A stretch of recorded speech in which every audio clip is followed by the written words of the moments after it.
Good morning, everyone. My name is Sharon Johnson from Train 51 Healthcare Strategy and Consulting.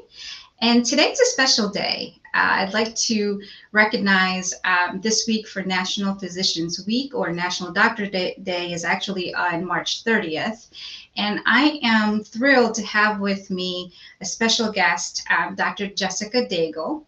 And we're going to talk about and highlight and recognize the body of work that she's doing as a board certified pediatrician, neonatal pediatric hospitalist, and the founder and CEO of Mom and Me, MD. She is a NICU grad follow-up and family support. And so would like to introduce and give you a bio about Dr. Jessica Daigle, and just to give you a backstory about her life. And I also want to celebrate her and spotlight her for the body of work that she's doing. So without further ado, Dr. Jessica Daigle, as I said, is a board certified pediatrician, neonatal pediatric hospitalist, and the founder of and CEO of Mom and Me MD, NICU grad follow-up and family support. She is a mother of two preemies, including a NICU graduate. Dr. Daigle blends her personal experience with professional expertise to transform the care experience for NICU families and the professionals who serve them. Her concierge practice in Atlanta, Georgia provides in-home and virtual follow-up care for NICU graduates, easing the transition from hospital to home while prioritizing the mental health and well-being of families. She also trains healthcare professionals, doulas, and birth workers on family-centered, compassionate care, equipping them with the skills to do better support NICU families with cultural sensitivity and trauma-informed communication. She is a nationally recognized speaker and educator. Dr. Daigle has presented at leading conferences, including the National Association of Neonatal Nurses Conference, Hand to Hold NICU's Mental Health Conference, and the Black Maternal Mental Health Summit. She is a family-centered care task force executive council member and her healthcare partner, and has been invited as the closing keynote speaker for the Gold Online National Neonatal Conference in 2025. Her expertise has been featured in Neonatology Today, Dear NICU Mama podcast, all about pregnancy and birth with Dr. Nicole Rankins, and the Birth Trauma Mama podcast. Dr. Daigle is committed to fostering empathy, trust, and inclusive care in neonatal settings. Her work in patient advocacy and healthcare communication has been recognized with a Press Ganey Award for excellence in patient experience. Through her writing, training, and advocacy, she continues to elevate NICU family support, ensuring that every parent feels seen, heard, and empowered. And so without further ado, let's bring her on. Dr. Daigle, reading your bio, impressive body of work. Thank you Thank, so much for being our guest today. thank you. Thank you so much for having me. I appreciate being here. And so you are in you live in South Atlanta with your husband and two children. Yes. And okay, and so with that, let's go ahead and talk about what my questions in terms of you being a physician and the work that you've been doing. And so, what inspired you? Like, what got you into becoming a doctor? Earlier, later? Where are you in all that? So I actually wanted to be a pediatrician, specifically working in the NICU, some about 10 years of age. I've always been drawn towards kids. I used to do a lot of babysitting when I was younger, and really had a knack for it. And I thought I would do something in child psychology because I used to watch the PBS station and how they would do some of the developmental play with the toddlers and things. I was really fascinated by that and was curious about how they know how they learn and all of that. And I used to rent a lot of books at the library back when people went to the library. um, Right? and there was one book I was into, like babies, just like things with kids. I would read a lot of information about that, and I came across this biography about this family called "The Long Dying of Baby Andrew," and I actually ended up buying the book too to keep it because it was such a pivotal part of my history. And it was about this family, the Stinson family, who had this micro preemie, and they were, kind of like fighting the doctors about the care. Like they just really didn't trust the healthcare system and what they described was like heroics in medicine. Because at the time, that's when surfactant had came out, which helps premature babies' lungs to Mm. mature faster and better because it's something we naturally make, but they don't start making it until a little bit past 25 weeks gestation, 26 to 28 weeks usually. Um, Mhm. and so anyway, they were, it was their story of what they thought was happening to their baby in the NICU and feeling like he should just have the right to like die, like with dignity is what they felt instead of like all these Mhm. interventions, right? Like, I Mhm. guess they thought maybe he was like a test subject as opposed to like a patient. And I was really Mm. intrigued by the ethics of medicine. I actually even took an ethics course when I was in college because I was really always wondering like what is the right thing in these challenging things, and especially like definitions around quality of life and what that means. That intrigued me even that young. I guess I was always like an old soul. But and then one of my friends, his mom was a neonatologist. She's a black neonatologist, and so she actually let me shadow her at a hospital, which is the hospital I was born at, actually, too, back in Baton Rouge. And when I saw my first preemie, I was like in love. I was like, oh, this is what I meant to do. Like I knew it, like in my bones, And so I did research and found out like, but the education requirements and that was it. I was like, this is what I got to do. And so I set myself on that path. So that's really how I got to, be here. Obviously, then, you do the training, go through residency. And I did fellowship for a little bit, but I had my own premature son right prior to that. So Mm. I ended up needing to really focus on like raising him. So I got a job in a level 2 NICU and really have been doing that kind of work since then. I'm listening to you, and it's fascinating because even in your earlier, you had a full circle moment. You shadowed a black neonatologist to the hospital you were born. So talk about full circle in the way of like how your career started, and then you just kind of continued on, and so. And then you had another moment that you just said I thought was a significant one is you also had a preemie baby as well. Yeah. So that to me makes sense in terms of your bio, kind of where you are in the way of your path, and then also the passion that you have in NICU, because it shows it in both your personal and professional. Can you Yeah. expand a little bit about that? Like as I was reading your bio, you had keywords here that are like family centered. We had trauma informed communication, compassionate care. All these things, and um, speak a little bit, about that from your NICU side and what that means, and then where, what the care team and all the things that centered around, the patient being in the middle and all of you guys taking care of them, Yeah. including you. Yeah. So, whenever I wanted to work in the NICU, it was always from the standpoint of the baby. It was always from the standpoint of taking care of the baby, and rightfully so. When you're young and you're thinking about being a pediatrician, that's how it's always presented to you. Like, and family, parents are part of it because kids can't often speak for themselves, make decisions for themselves, depending on circumstances. And so the parents are there, but you're still always kind of initially consider them in the periphery. And once I had my own baby prematurely and started to look at my families that I would take care of in the hospital, it kind of gave me a different lens to view them in.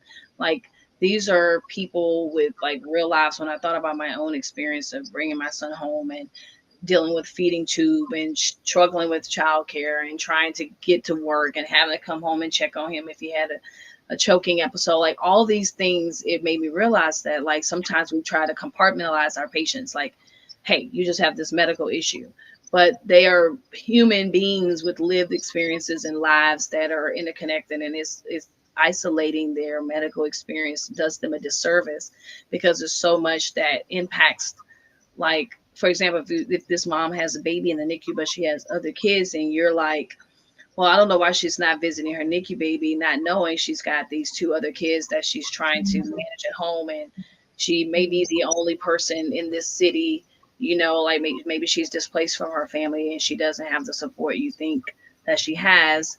And then you're making judgments instead of being curious about what is her life story and how is that impacting her ability to connect with this baby in the NICU. And so then instead of being judging, get curious and then say, bring in that compassion. Well, then, okay, I see there's a challenge. How can I help in this way? Do I need to connect her with social services? Do I need to connect her with organizations that may be able to give her a gas card, a food card, or just different things, or okay, get her into the Ronald McDonald house so she can stay closer to visit her baby. Like, if we don't get curious about their experiences outside of just what we see right there in the hospital, then we can't really provide the care that is really needed, because it's going to impact, how she bonds with her baby, and then that's going to impact his care, and that's going to impact them when they leave the hospital, and it's a domino effect. And so having my own experience helped me to just start looking a little deeper. I think I've always been a very empathetic person by nature. Just because even before I had my son and I was a resident, I would spend a lot of time in the clinic, like in the visits with the patients, and I would get fussed at. They'd be like, "You're taking too long in there." But I really always wanted to make sure that I was really addressing the problem that was presented to me, and then be like, well, then what are the resources to help this mom come back? Like, we a lot of times in medicine, we'll say like, oh, they need to do X, Y, and Z. But have you looked at the barriers to why that might not be possible? Okay, yeah, we think it's just easy to have a follow up, but she doesn't have a car, and she's actually going to have to use the Medicaid van to get them to pick her up. But then she's got to be at work this time, and then so all of these things, it Mhm. starts becoming like, a lot of people may say, well, that's not my problem. I'm the physician. I'm just there to care about that they Mhm. need this medicine for this ear infection or whatever. But I think it is deeper than that. And even if you can't be the only person that rightly fixes it, you can be a connecting point. You can be a bridge to the right help. You can say, hey, let me pull this nurse aside, or the respiratory therapist aside, or the social worker aside, and say, hey, what can we do for this family that's having this challenge or this barrier? So to me, that is the essence of family-centered care. Is considering the family, not just the people in it, but their life circumstances and barriers and challenges that may prevent them from executing the care that you're trying to deliver. Is that the in your training of health professionals and doulas and birth workers? Is that your central focus as to what you just spoke now?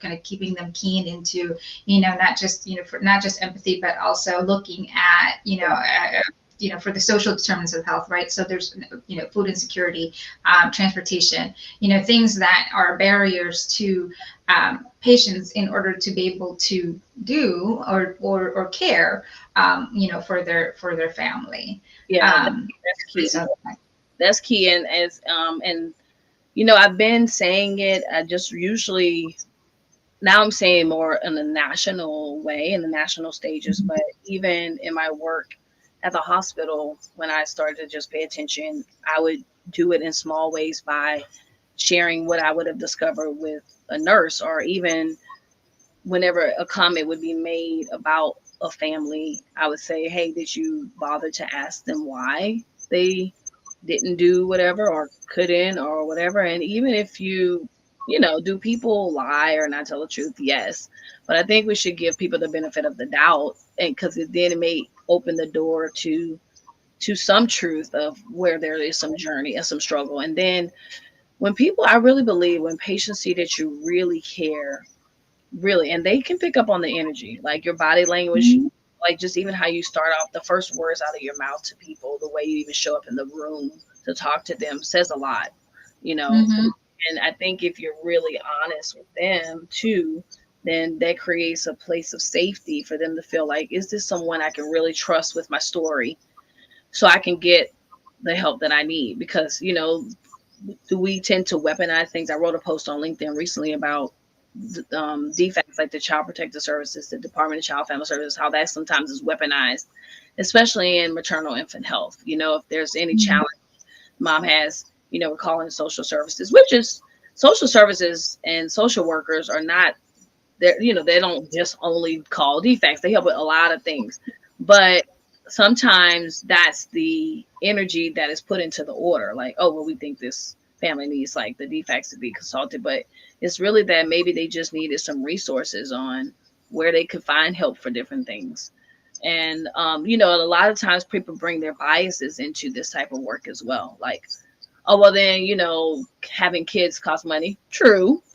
Mhm. So, like, they should have thought about this. That may be true too, but we're here Mhm. now. We're here now. So should this child suffer because of a decision that a parent may or may not have made?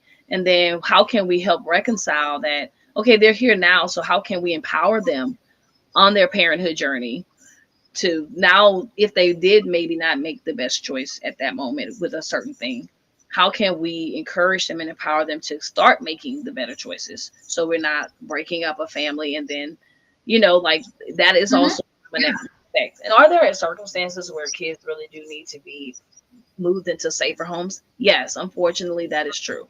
But I think we should do what we can to address those needs socially, mentally, psychosocially, because it's a community thing. Like, it has an impact in the community, the larger community. And I think, again, we do this in politics and healthcare and everything. We like to make silos of things and compartmentalize things, but it's all connected. It all has impact.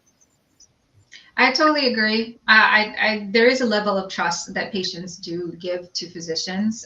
The knowledge that you bring, the experience that you've had, and as to help us, right? To help us to be in good health, to help us to care for our family.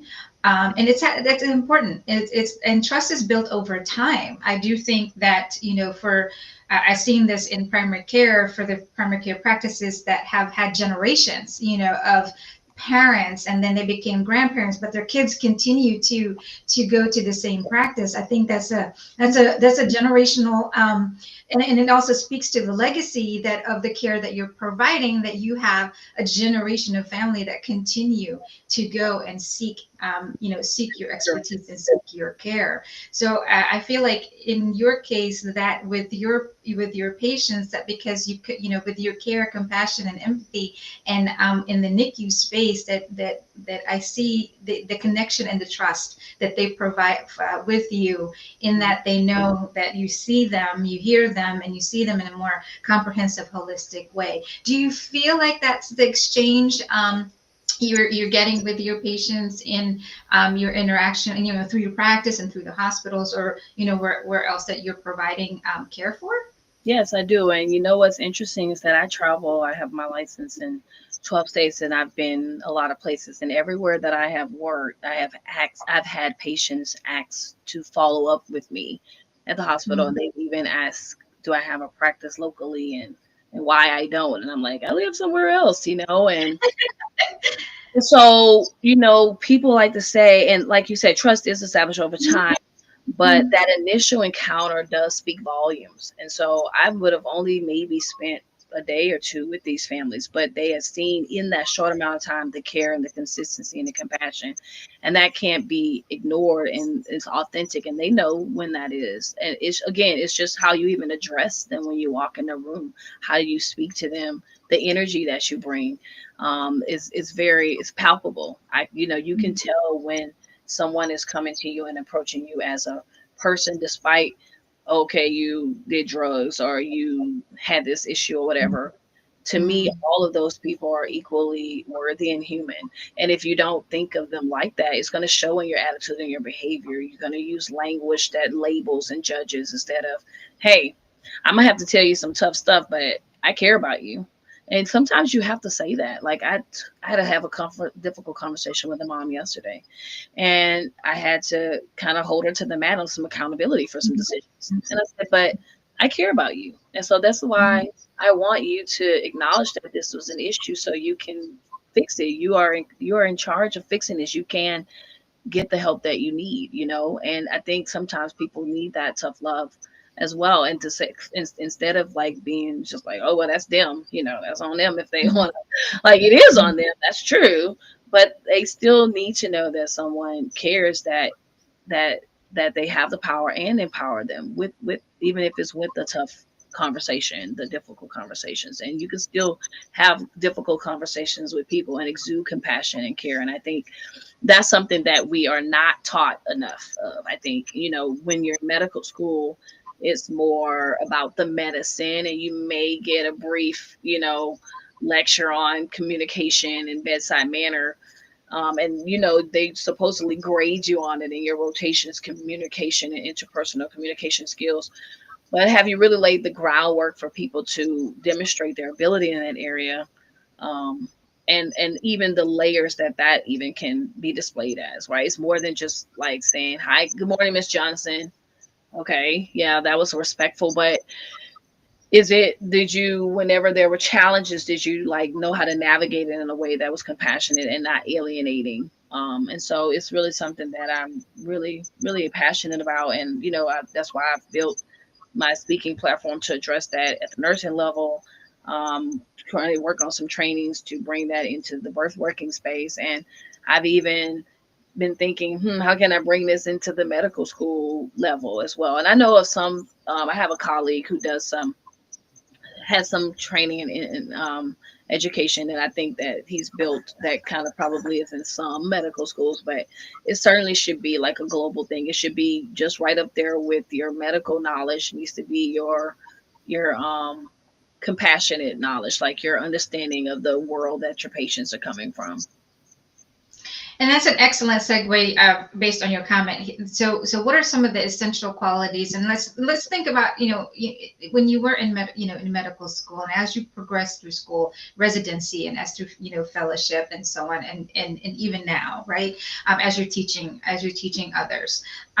What are some of the essentials? We've touched on a few already, but what are some of the essentials that you think, are core essentials that Yeah. you need to take this with you along your journey? And in that, I often say this too, this is why it's called practicing medicine, right? Because it's not, there's some things that are truly in the exact science and in the medicine, but practicing medicine allows you to, the curiosity you mentioned, you're still practicing, you're still learning, you're still, there's still some nuances out there that Yeah. are not,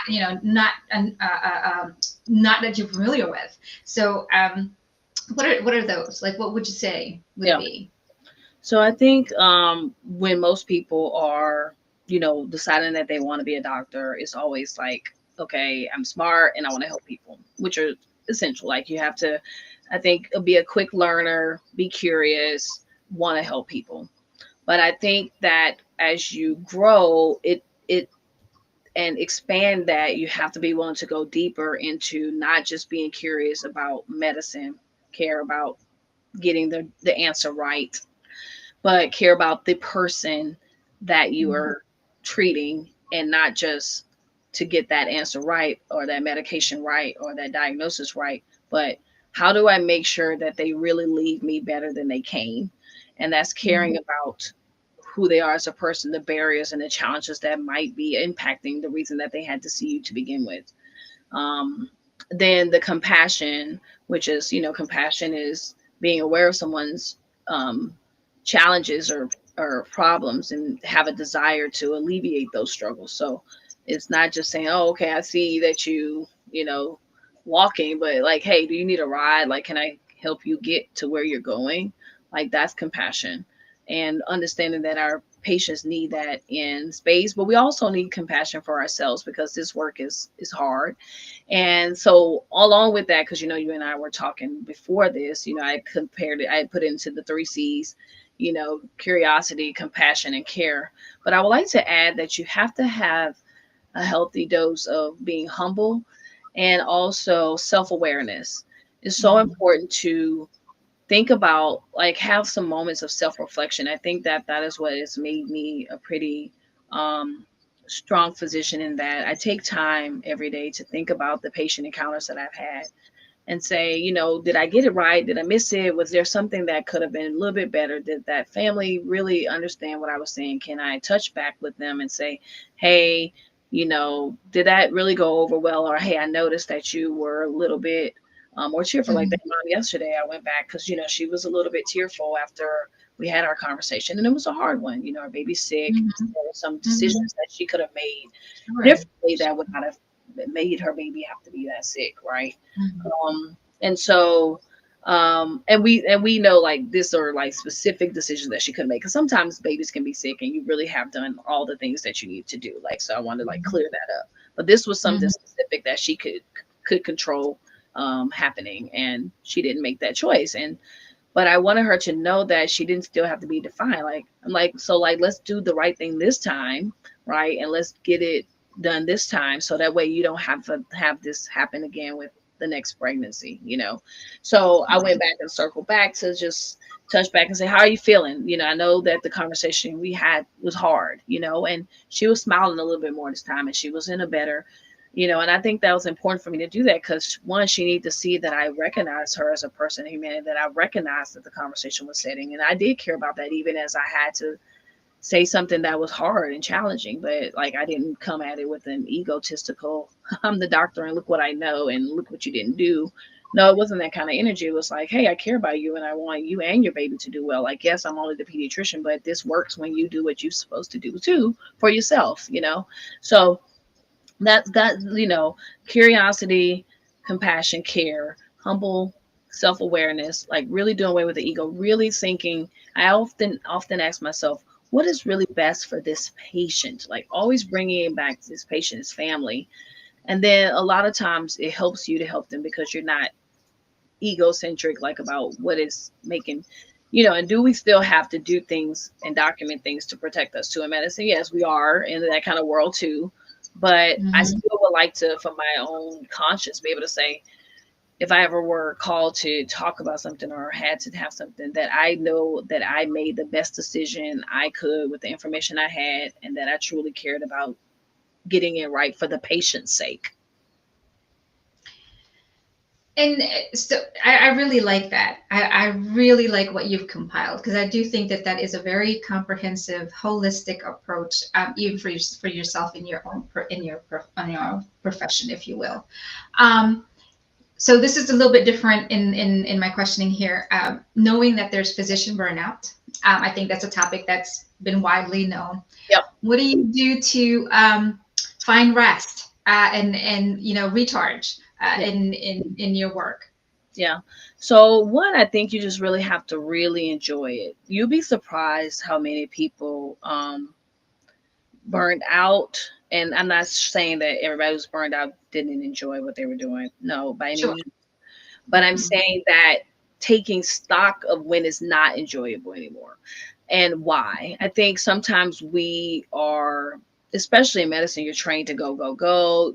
Like you're praised for being like the person who stayed the longest, worked the hardest, lived the last. It's like that, like if you almost like died, that was like when you did a good job or something. And it's like, we need to change that narrative first of all. Like Mhm. self-care is not selfish, and it's not a cliche thing. It really is true. Like you really do Mhm. need to take care of yourself physically because you are so also human. Like you're not a superhuman, Mhm. even though Mhm. people like to call people in medicine heroes. And yes, but Correct. heroes, like if Yes. you watch any, in those Marvel movies, the heroes were human. Like they changed into the cape and stuff, but beneath it all, they were still the humans that still Mhm. got hurt and was still not invincible. So one, I've always made it a point to check in with myself and always make sure, am I still really enjoying it the way that I like? And if not, what small changes and pivots can I make? So like when I first started working, I used to work 2 weeks on and off. Sometimes I would work a whole month, and I was young in it. Now with my kids, I'm very cognizant and protective of saying, no, I can't work that day because my kids have a game and I want to be there. And yes, I recognize you have a need at the hospital. And yes, I recognize there are patients that need care, but so does my family. And I don't feel bad about that anymore. And that took some time to get there because I wanted to be the person to help in. And then there are still moments that, yeah, I might miss something because maybe I have scheduled some time to work and I just didn't know ahead of time that, oh, what a soccer game in August 20th was going to be on the Saturday that I decided to work, that kind of thing. But I Right. do my best to try to plan ahead and look at my kids' schedules. And when I know that there's a monumental moment of something very significant that they will want me to be at or a part of, I do block out that time. And so that's important to me. So I think it's understanding what are your true priorities in whatever season you're in. I think it's understanding that there are seasons to your work. Like you may, like even when we were in residency, like med school residency, and you get out, those every phase of that medical school journey has been different, right? You've had different needs and different perspectives and different growths. And so I think it's the same. Like it's always just reassessing, where am I? Is this the most authentic, am I in my most authentic space of what I'm feeling, how I'm feeling? And then if I'm not really in a place that I want to be, what is that? look, why is that? And then what do I really need to do to make that change? And be brave. It kind of takes a little bit of bravery to kind of Sure. burn out, like some, like, because you may be going against the grain, or you may have to, other people may be doing something opposite of what you're doing, or they're still reveling in that praise for being the person that goes the hardest, the longest, and you're just not there anymore, and be okay with that. So other than that, I really, like I said, I was going to get back to getting my massages when I'm like post call. I love to eat, so I always like find food that I like to eat. Like, I think it's just like finding the little things that bring you joy. Like my favorite TV shows, like I love watching FBI and like Equalizer and SWAT. So I just make sure I get I get my shows, but it's like little things like that that bring me joy. I believe in God, and I carve out time for devotion and prayer and just like quiet time. And that's important, and like just ministering to my spirit as well is so huge. So I think it's a combination of, okay, recognizing that I'm not meant to be doing all the things all the time, and that if something were to happen to me, the hospital would still go on. I was in a car accident one of my first years I worked there, and they still had to go on, right? Like, so just understanding that was kind of eye opening for me. Like, well, if something would have happened, it couldn't be like, I mean, they would be sad. I'm sure they would be like, oh my gosh, that happened to her. But they still got to find coverage. They're going to just have to jump to the next person. So you Right. have to still, so just keep that in mind, that you do have to see about yourself, because you're the person that's going to care about you the most. I'm so glad we had this conversation, because I feel like in our wrap up here, is I really see your compassion. I really see your empathy and your care for your patients. The approach that the energy and approach that you with interaction with a mom or family that are raising preemies, and the challenges that comes with. I do see that you still have your joy in medicine, which I think I feel like there might be some that are not experiencing that. I do think that that should be brought back into the fold of your profession. There's a reason why you did want to be a doctor in the beginning, and you're choosing in that career. And I think that there was joy in medicine when when you started. And healthcare is changing so quickly, the landscape rapidly, and everyone's needing to adapt, all the way through our even AI, things and technology and all those things. But to your point, with the physician burnout, it is very true. You cannot function with an empty cup, and you cannot pour into someone when your cup is empty. You got at least half your cup full. And meditation, ministering to your spirit, having to have your prayer time, having to even just have downtime, on shows that you don't really necessarily, I call them kind of like the, I don't want to say mind numbing, but you don't necessarily have to, it's almost like you're just entertained just to just like unwind, and not really had to think in that capacity. Yeah. So I get it. And I love that you still have that and you're continuing that. Mhm. I hope that, in the long run, and I want to, again, recognize you for your work, the impact that you have in your community.